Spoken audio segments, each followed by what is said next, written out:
Hi, it's Michael Kerr here, presenting Small Business Banter.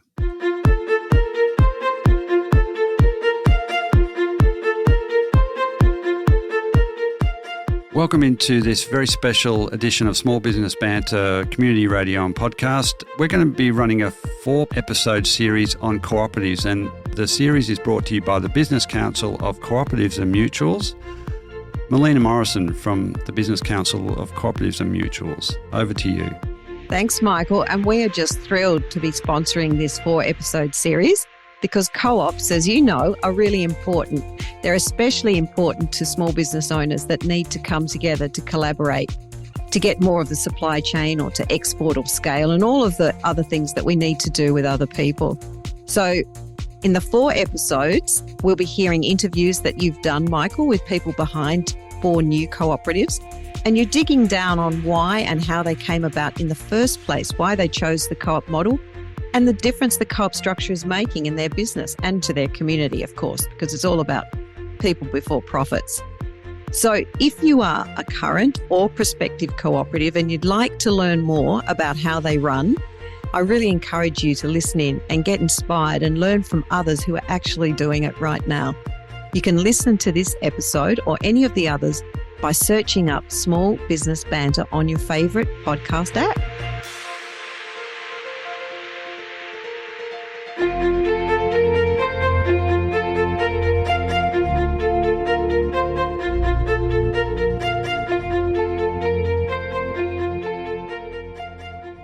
So welcome into another edition of Small Business Banter Community Radio and Podcast. Today is the 4th in a series of interviews on cooperatives brought to you by the Business Council of Cooperatives and Mutuals. Have 3 team members from Marino Rocks Social, Laura Willis, Dr. Ariella Helfgott and Christopher Mardell, who I think are all part of the original founders, I suppose. But Laura, do you firstly, thank you all for coming in. Looking forward to this discussion. As I said to you just before we got recording, this is the 4th in the series, and it's all about sharing the experiences and learnings and motivations of existing and newer co-ops for the benefit of other co-ops. So welcome in all. Laura, do you just want to describe Marino Rocks Social as it is today, and then we'll start to unpick how you got to where it is today? Yeah, absolutely. So the Marino Rocks Community Cooperative, we registered in December 2021, so last year, about 8 months ago. And we had a huge membership drive in February and March this year. So we currently have about 250 members. So in March this year, the cooperative purchased a local cafe business. And in June, we purchased the property where the cafe is located. So the assets of the cooperative include both the cafe business and the property at the moment. And we've been running that cafe for about 3.5 months. So we've got a pretty good customer base made up of members, community visitors, and visitors from further afield. And the staff running the cafe include both professional hospo staff as well as some of our members working. The actual venue or cafe itself is in the town of Marino, which is located where?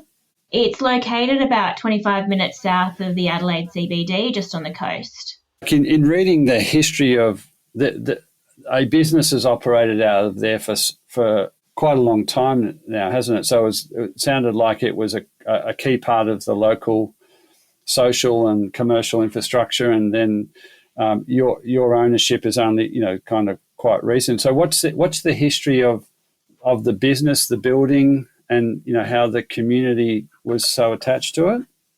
The cafe was actually originally built in around 1961, and it's been a fish and chip shop and a cafe and a restaurant ever since. And actually in Marino, apart from that cafe on the coastline, the community doesn't really have anywhere else that it can gather to eat together and to have a glass of wine in the evenings and to do all the types of activities that sort of build community cohesion and give that third space. And in 2019, I started speaking with the then owner, Gulton, about the possibility, because she was thinking about retiring, of turning it into a community-owned cafe, given that she was receiving quite high offers from developers, which would turn it into very expensive waterfront property, but leave the community with nothing. And so it became quite important to find a way to do something to be able to keep this space in the hands of community rather than us losing that. So was it quite a stark choice then, if it was a lovely location, beautiful building, but could be rolled over in another, however many apartments or I think the difficult thing is that Gulton had owned the property and the business for around 30 years herself, and in that time property values have gone up so much that the price was around 1.7 million, and that's really a lot for a single person who's wanting to start a restaurant or a cafe to be able to reasonably run with that much debt. So it wasn't really feasible, so it was more likely, it seemed to the community, that that we would lose it in its function, and we all really wanted to keep that going. And I have quite some history of involvement with cooperatives, and I really love co-ops because when they're functioning according to the cooperative values and principles, they're a living model of how we can have generative rather than extractive relationships with each other and with business and with profit, and build healthier, wealthier, more cohesive communities in the process. And there's this cooperative advantage because many people are coming together for a shared purpose, and everyone's putting into something that they all have ownership over, and they all want the business to succeed, and they all have an interest because it's theirs. And so that type of model that allows people to really pull all their resources together seemed like the only way that we could really feasibly keep the cafe as a cafe in the circumstances as they had evolved. Yeah, but it was very visible. Like it's, right there. Everyone, I think all three of you live locally, so very attached, and it, right. you can see how dramatic it would be where that one community hub, for want of a better description, wasn't there. It would be quite devastating. Yeah, absolutely. Was the owner, or the outgoing owner, sympathetic or understanding of of the role that business played in the community? Yeah. And actually, we couldn't have done what we did without her support. And for sure, she probably could have made more money by selling it to developers. Yeah, but actually, I was born in the area, and I have known her and her daughter for a really long time. And this was a long conversation and a long process that then the rest of the community also got involved in. And she patiently worked with us throughout all of the bumps along the road of us getting set up as a community co-op and bringing everyone on the journey to understanding what that meant. And so we're very grateful to her. Is she still living locally? Yep. She lives in a neighbouring suburb, and we're still in touch with her. Yeah, it's one of the things that I do a lot of work with in regional areas and outgoing owners who have been in that location for a long time. Often do feel an extra weight that if they don't sell the business or transition it to the right new owner, that it's going to have an impact on the community. So it's you're tapping into 40 or 50 years of of that being a central part of the community. So then the timeline for you was quite quick, was it? It sounds like actually extraordinarily quick when I think about it. Yeah, it was a pressure cooker. What was like? Can you describe, maybe Christopher? You describe when someone had a spark of someone had an idea, and it's like, we're going to do something here, and what were the high level steps to buying? I think that's a good question for Ariella, actually. Right. Yeah. The steps were, I've been having this conversation with Gulton for longer, but everything really did come to a head when there was a cashed-up developer in March 2020, and Galton said, if you're still interested in doing this, we've got to go ahead and do it. And so now's the time.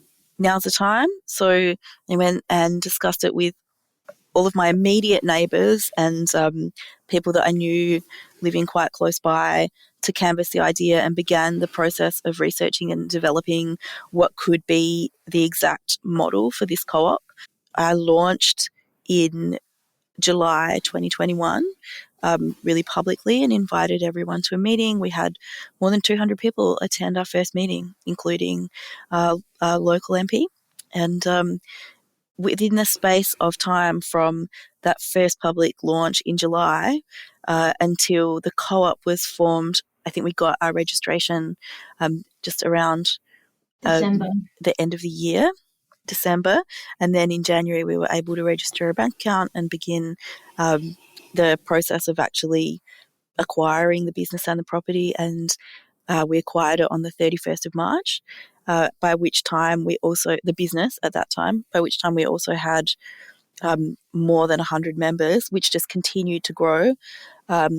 There were so many people that pulled together under many different working groups. So we have had working groups who are working on the design of the cafe and on renovations, people who are working on the hospitality side of it, people who've been working on the sustainability side, which is actually Chris's part, and Laura has been the chair of the board, and with her background in law and everything has worked very hard on the governance. It's just impossible to say enough about how many people have been involved in bringing it to opening when it finally opened in April. There are probably two really key stages. One is just activating and getting the word out, saying we need to act. There was a bookshop in Melbourne, a really old, famous bookshop, and the name escapes me just at the moment, but they were on community radio about a month ago saying we've got like 2 weeks left before the thing closes, and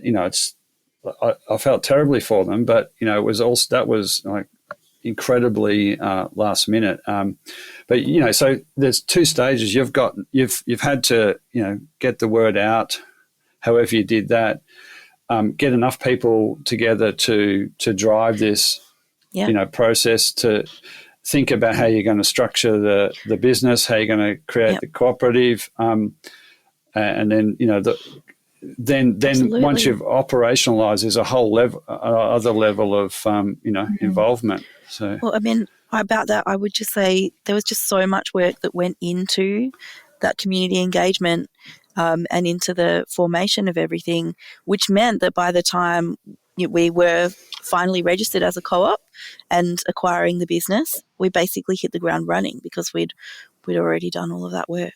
In the background, since that initial meeting in July last year, until the time when we registered the co-op, there was all of those working groups working hard towards the establishment of what will this look like once we do get registration of the cooperative and once we do establish a membership.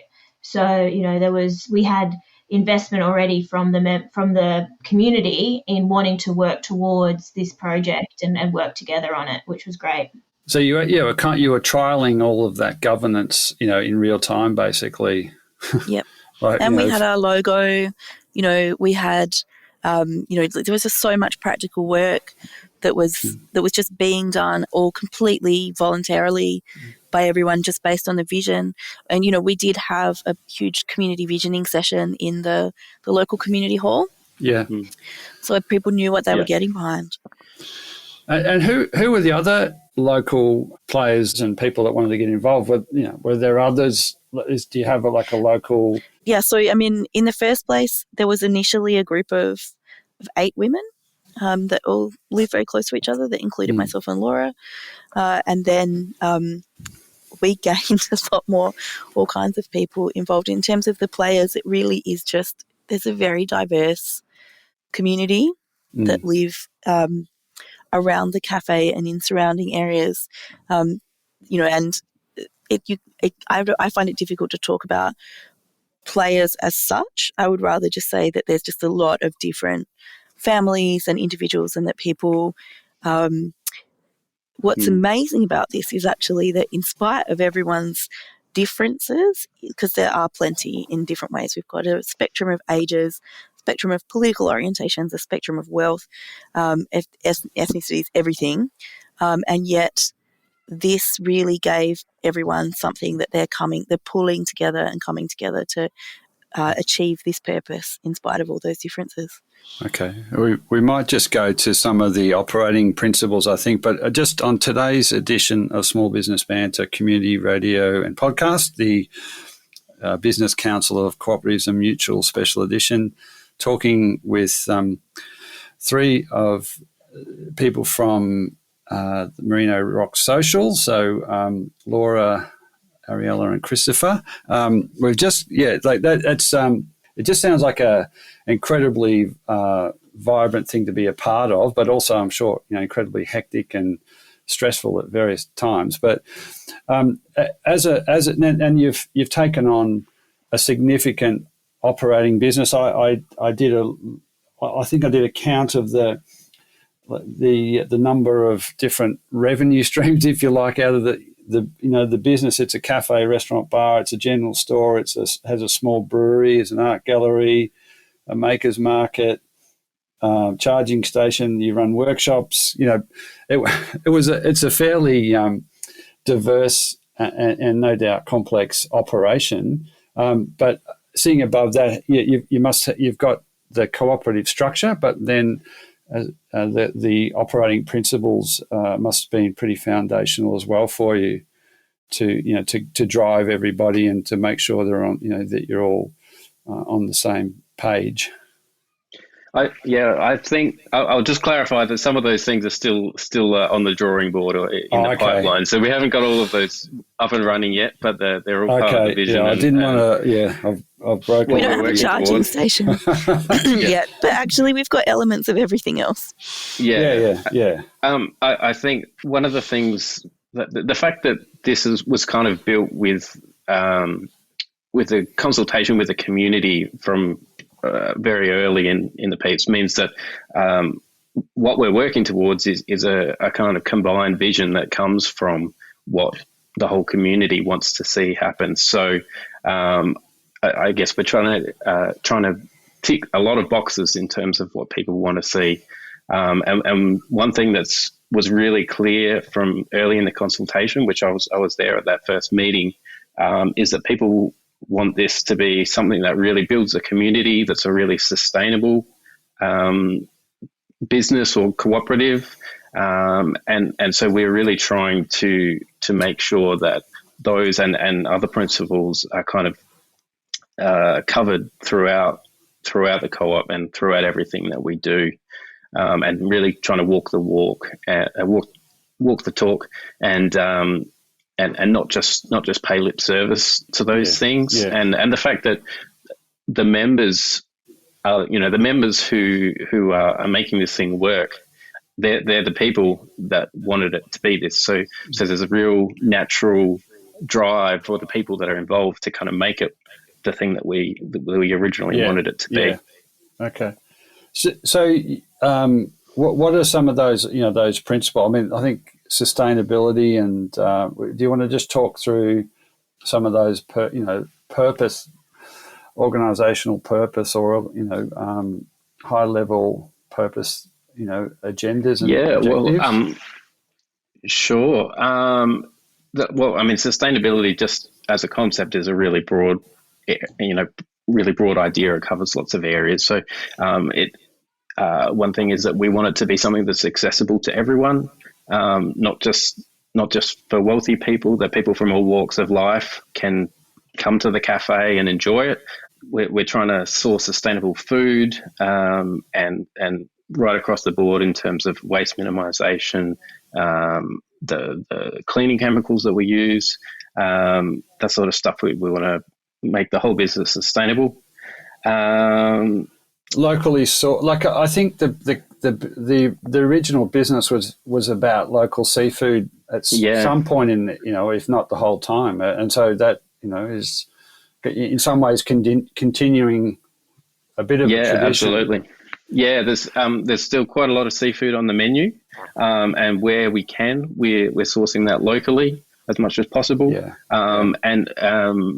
And particularly trying to source sustainable seafood. So there are some things that you just won't see on the menu because you can't get them sustainably. Orange roughy, for example.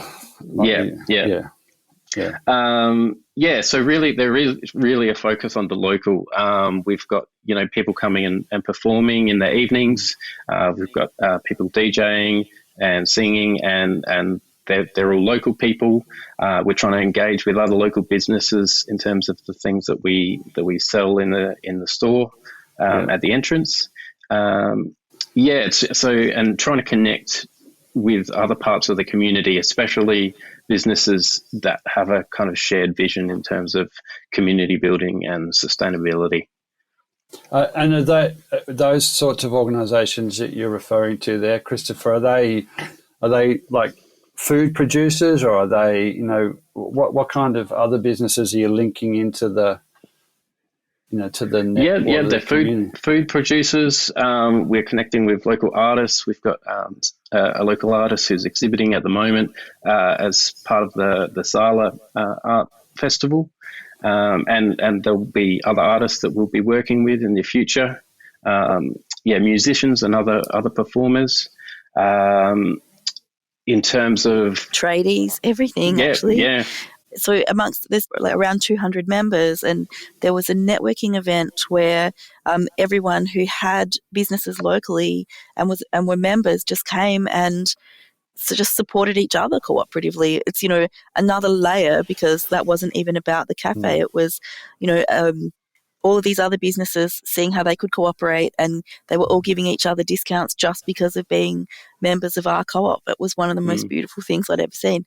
And that ranged from someone who makes amazingly smelling and beautiful candles to sign writers and tradies, and a lady that values gems. It just covers. It's hard to cover the spectrum of businesses that exist in the area, but they are all cooperating with each other as a result of this cooperative having started.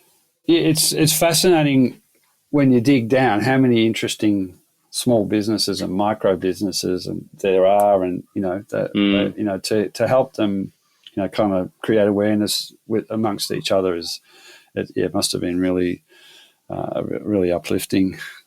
I found it's really highlighted just how much talent in terms of professional talent and creative talent there is just within a close radius of the cafe. Just so many people just come out of the woodwork that say, "Oh, I want to get involved," and I've got these skills, and just doing a fantastic job at whatever's been needed. It's really been fantastic to connecting people. Yeah, it's kind of the times a bit, because more people have spent more time at home, and it'd be horrendous to imagine living around there without with another 100 apartments in the place where there used to be this great meeting place, cafe, bar, restaurant. So it's in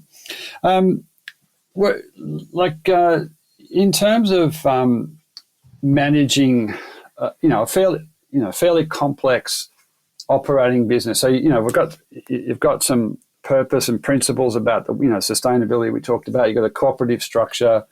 You've gotten through that first period of getting of acquiring and all of the enormous hard work. But then you go to this we're 200 members, but we're running a proper business here. This is not a So how can you talk about how you go about managing the business from the board, or the governance, the people involved in the governance and the members? How do you actually orchestrate and run effectively a business with a lot of moving parts? Yeah, it's a great question. So we have our board, which is made up of 5 board members, each with a range of skill sets, and that's really important that we do have, that the board having skill sets that are going to be able to understand the the cooperative principles, but also be able to make sure that the business runs smoothly with, as you mentioned, all those moving parts. But we also have the supporting network of the working groups, as well as the members who are supporting us as a whole. But those working groups that I mentioned at the beginning, who were established before the membership, before the cooperative was registered, they have continued because there's so many elements to the business which we need to maintain. We've got the hospitality working group, the sustainability food systems working group, we've got governance, we've got a business development working Financial, group. probably. Yes, and that's encompassed in the business development financial working group, which leads up into the board. All of those working groups work collaboratively together. We actually had last week a working group forum where members from the working groups all met together to talk to each other about what they're working on, what's in the near and longer term future for those working groups so that we can collaborate together. But each of those moving parts have regular meetings, and then they feed information back into the board, but also back to the membership so that all of our members are across what's happening. One of the active working groups at the moment is the design working group, who are looking at, the future design of the cafe itself. We did a little bit of a facelift before we opened in April, and there's more work to do there. And keeping in mind all the visioning that we have as the membership, making sure that vision reads true as we move forward with the what's offered on the menu, what events are offered, all the community collaboration, and being able to really make sure that the membership see this cafe thrive in the future. And then underneath that, I mean, you've got staff that are employed. Yeah. So what does that look like? How many staff and what do they do? So we have professional cafe staff, which is really important, obviously, in making sure that the cafe runs professionally, as well as the support from the members. So we have our paid staff consists of our head chef, apprentice chef, and also our cafe managers, and we have some casual staff, front of house staff as well. So making sure that the people that we have working in the kitchen know what they're doing, they can deliver. We've got an adaptable menu that will continue to evolve and be quite seasonal, but also feeding into the sustainability and adapting there, and making sure that, our front of house staff are going to be able to ensure that our customers have a great experience when they come to the cafe, but also that sense of community. So we do have the support of a lot of front of house working members, so that they can, pass on the story of the cooperative and make sure that anyone who visits the cafe understands where it's come from and who we are as a cooperative. So I would just add, basically, we've got democratic subsidiarity with a layer of paid staff. I mean, the board, there's all the members. The board are elected representatives from amongst all of the members, and they are responsible for the overarching strategic governance and things like hiring and firing of paid staff, and also for setting budgets that are voted on by the members. And so then there's this layer of the paid staff, hired staff as well, that report in to the board, and underneath them there are these structured working groups that are also themselves democratically governed, and though the chairs of each of those working groups needs to work together with the paid staff and under the managers. So there are the cafe managers and the kitchen managers. So there is quite a clear structure. There are clear lines of reporting and responsibility, even though it seems like a huge thing with a lot of moving parts. There's quite a clear org chart and very clear lines of accountability. And I mean, ultimately, everyone's accountable to all the members. So we've just got democracy at every level. Yeah. And look, that's a good point. If it's well understood, and it can work. That whatever model you have and whatever org chart design, it's just about kind of looking up at recruiting the right people to fill the roles of employees and have them understand what the business is all about, and then have the right support coming down through the board to the working committee. So yeah, it sounds like an incredibly well thought out structure for one, and every business, and we are talking in all of these discussions we're talking about running an operating business, like at the core of, and it needs to be. We can't get away from that, and it's so whatever you can do to make the business more effective, you can ultimately do more of what you want to do because you're financially and operationally sustainable. That's right. What's so? What are you, August? So you've had a few months of you've gone through a winter nearly. What are your major learnings to date from that operational phase since you've taken over, and what are some of the sort of bigger, maybe is there any redesign or the new projects coming to talk about how how it's gone the first few months? Some of the main learnings from the get-go, it was a pretty quick process from establishment of the cooperative to then opening the cafe, and that was just due to the timeline of how it all worked out. I think getting those structures in place and having good governance is key to being able to operate effectively. And to Ariella's point, it's important to make sure that we do have those systems in place to be able to have a smooth operation. And that's always a work in progress. So we are continuing to get better at that, continuing to get better at communication with our members and making sure that we feed back information that members need to know about. And we've got, our membership, a member general meeting coming up as well as our AGM. So it's important that, we don't just wait for those points in time to be able to communicate, that it's a constant communication back and forth with our members to let them know exactly what's happening with the cooperative and the cafe itself. Is that like an open book kind of principle there that, even if you had some challenging, it's been so hard running any hospitality business in the last couple of years. Is that a principle, that I know you've got to use that judiciously, but, you've got, no doubt you've got a long-term view on this business, in the community. So is that a part of it, just working out what to say and when and how? Yeah, I think it's important that all of our members have it's an open book policy. So you need to make sure that a membership understands exactly how the business is running at the moment and how we foresee it running in the future, how we, all working towards the building of the business and growing as a business as well. And not only growing as a business at the cafe that it is right now, there's opportunities for further growth into potentially other businesses if the cooperative is that successful, that we can, provide our members with other opportunities within the community. I would say that this topic that we're on right now is a big place of evolution and learning for everyone, because this is an ordinary community that came together to do something relatively extraordinary, and not everyone is used to the cooperative model and the cooperative values and principles and understands the way that cooperatives work.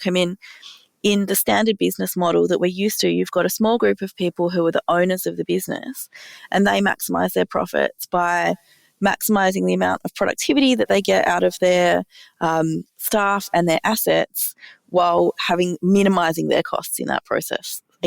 That's how you maximise your profit margin. Whereas, so it's more of an extractive relationship with labour and productivity and profit. Whereas in co-ops, they do tend to generate more profit, and then it's distributed amongst more people.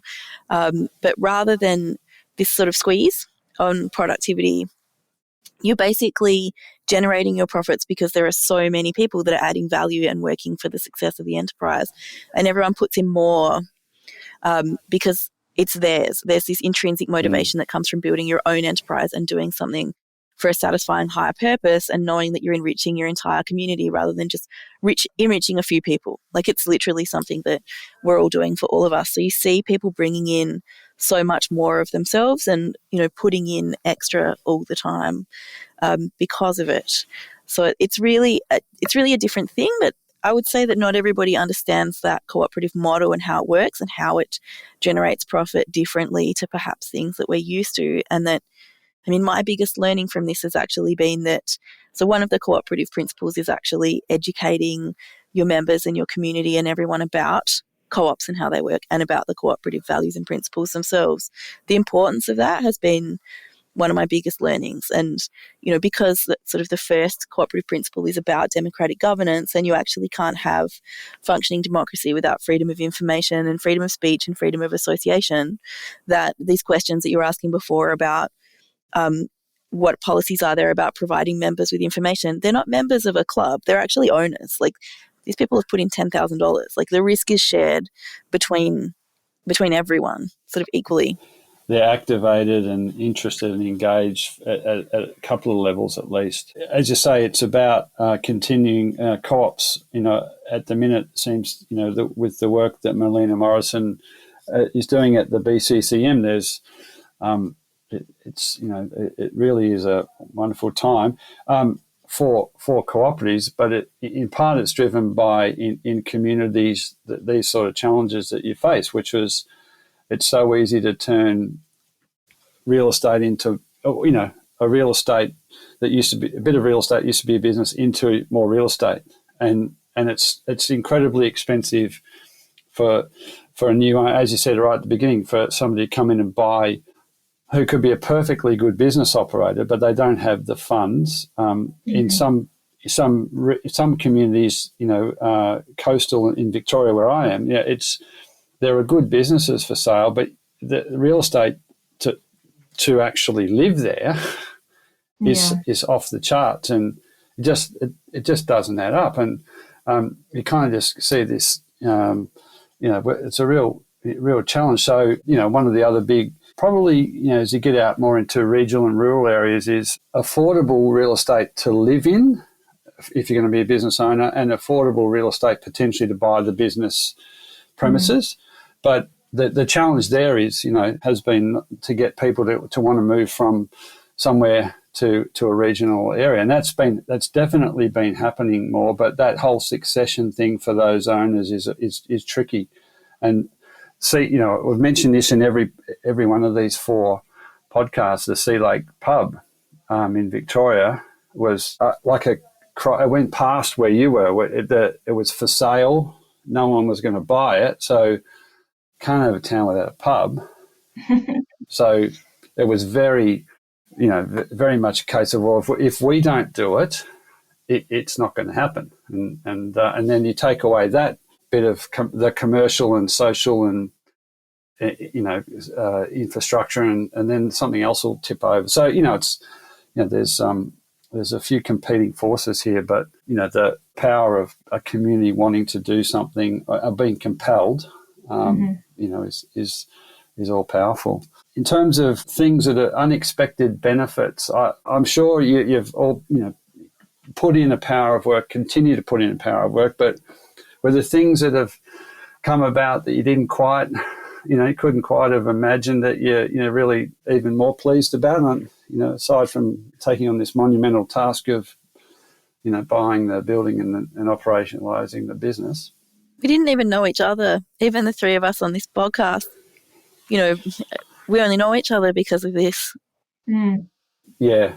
Yeah, the community building thing is something that's really exceeded my expectations. I mean, when I first heard about the idea, I had an inkling that it would be really good for the community, but it's really been surprising in the way that the degree in which it's brought the local community together, the way that it's created connections. I mean, I know so many more neighbours that I had never met a year ago, and then it's got this kind of compounding effect, because the cafe itself is this space where people can organise events that, like Ariella mentioned, that there was some members got together to talk about their businesses that they're running locally, and you've got music events. Hopefully, at some stage, we'll have poetry reading or all kinds of creative things.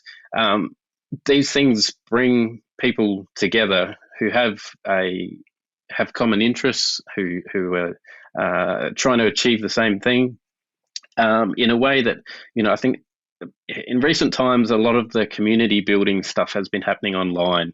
It's so easy to find people with common interests in a Facebook group or that sort of thing, but this is getting people face to face in touch with people who might live around the corner and have a common interest, but they've never met before. So it's the way that it's just connecting people locally is just fantastic, and it's really been something that the lack of a third space in the community. I mean, the cafe's been there for a long time, but the dynamics of the way that people use the cafe has really changed as a result of it becoming a community cafe.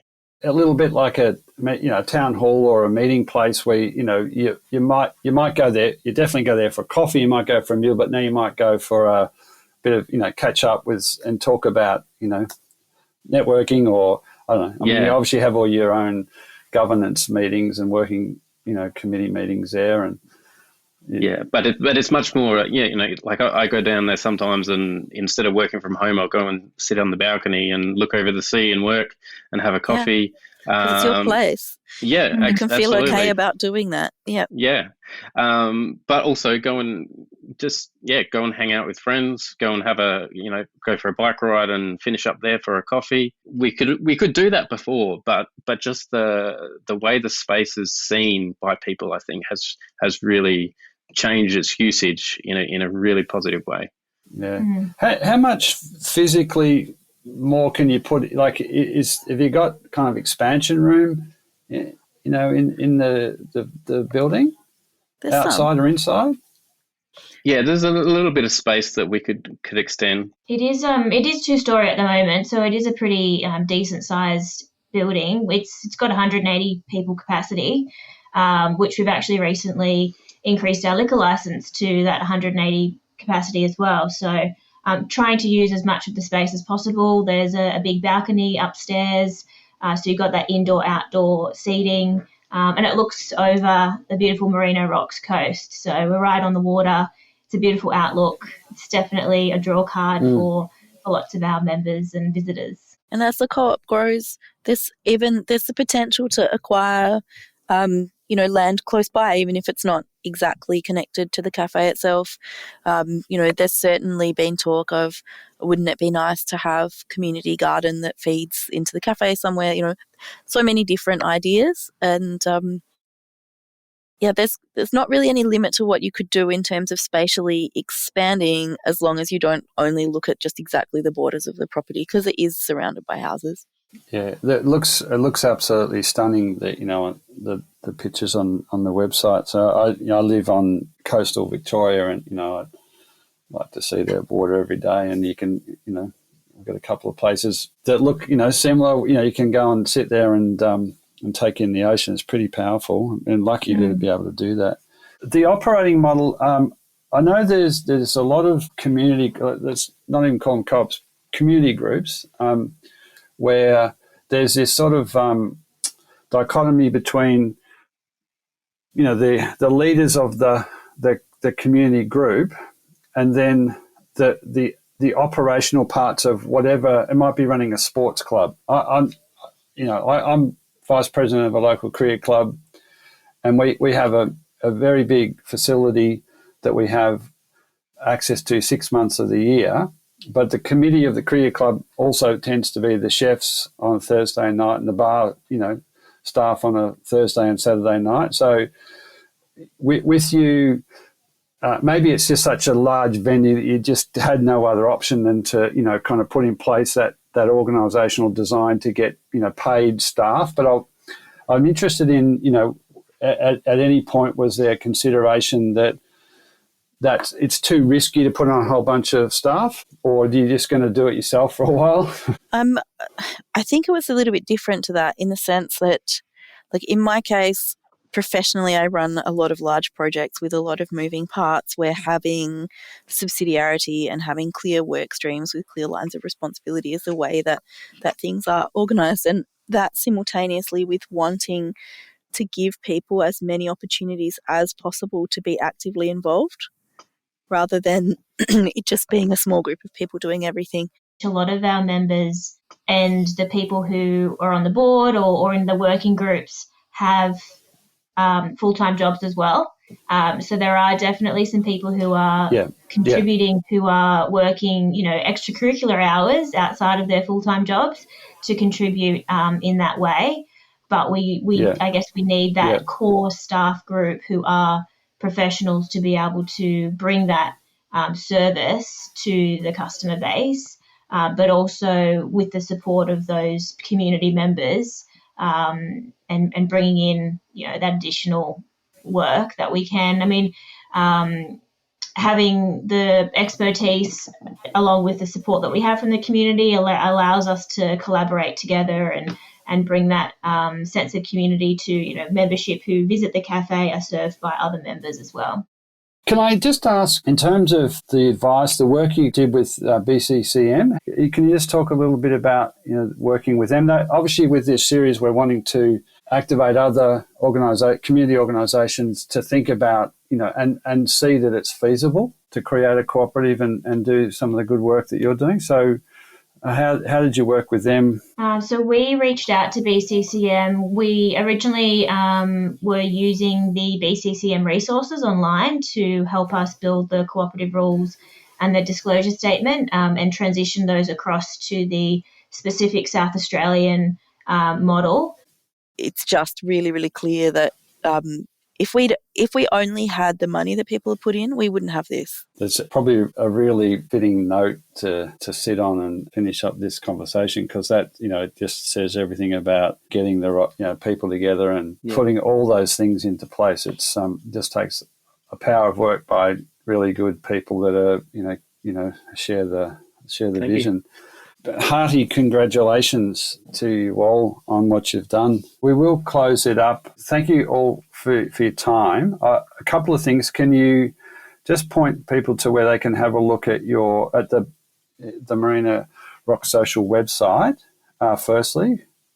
Yep. So all of our information about the Marino Rocks Community Cooperative can be found at marinorockscafe.co. online, and you'll find information about the cooperative and also membership on that website. So you're still open for new members? That's one of the yes. international co-op principles. Under the Act, you have to always be open. Yeah. Look, in the show notes, I'll put those links again, and you're okay if another community group or another, bunch of people were to contact you to talk about your experience? And absolutely. If so, I'll put you three on the show notes. Yes, absolutely. We're already helping another co-op that's forming. Yes, so I mean, co-ops help other co-ops. Cooperation between co-ops is one of the 7 principles. So we're absolutely in for doing that. Excellent. All right. Okay. We'll make sure all those the names and links are there. So Laura Willis, Christopher Mardell, and Dr. Ariella Helfgott from the Marino Rocks Social. Thank you very much for your time and for sharing all of what you've shared. It's I think it's an outstanding success so far, and a really good pointer to where other communities can head by taking the opportunity and getting together. So thank you again for your time. Thank you, Michael. Thanks, Michael. Thank you.